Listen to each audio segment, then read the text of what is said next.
were devout Jews from every nation under heaven staying in Jerusalem. Nung ano na pa may mga Hudiyo na nabilin.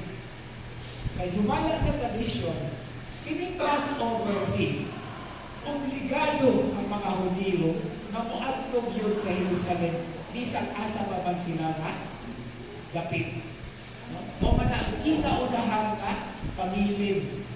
Sumala sa gisulti diya sa libro sa Exodus, ining maong adlaw na Passover will be the first in the calendar, or the calendar will become the first because of this feast.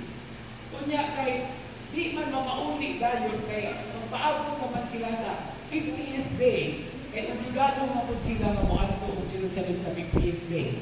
Kay pananglitan og layo-layo sila, nagbalik na po sila. So ang kadaghanan nila nagpabilin diha sa maong, pag-abot sa maong pangilin sa Pentecostes. So, daghan kaayo nga mga Hudiyo sa nagkalain-lain na mga nason. Okay? Actually, every nation. And this is talking about the diaspora. The dispersal of the Jewish people. Kaya nagkatimulaan kaya sila. Okay. Now, at this sound, they gathered in a large crowd. Tingala sila. And then, but they were confused because each one heard them speaking in his own language. So, ang perspective niya ay nakasabot sila. No? So, ang mga nakasabot ni ay mo ang yatagan o emphasis na ang kalangitan Arabic ang iyong tinulungan, nakasabot siya bisan o Hebrew ang isulti sa or Aramaic ang isulti sa tinulungan. O kung English siya, nakasabot siya bisan Hebrew ang isulti. Etc. Okay. So, they were astounded. Napugam sila.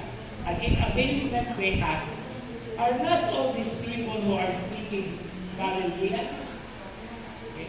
So there is an interesting note. Muna ba, kung sa ato pa nagtulungan karon, itaas ang ilahang mga kilay. No? Mga Galileans, mali sila.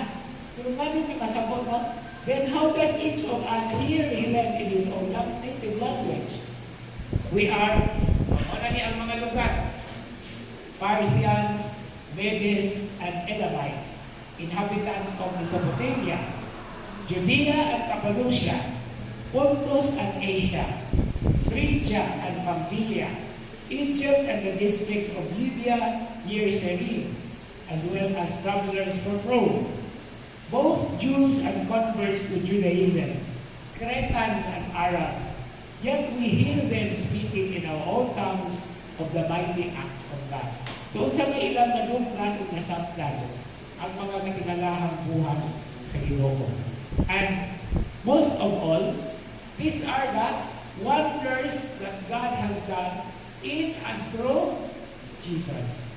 No? Katong mga nabuhat, mga milagro o mga pagtulungan ni Jesus. And this is already a description of how the message will be spread throughout the world. That is one dimension of the Pentecost Sunday. Ang pagpakailap sa maong balita. Yang bubalik ka sa Acts chapter 1 verse 8. Kay mo man siya ang program. Ako na ni kahisbukan basta, no? Acts chapter 1 verse 8. Asa man pagsugod? Jerusalem. Ano na?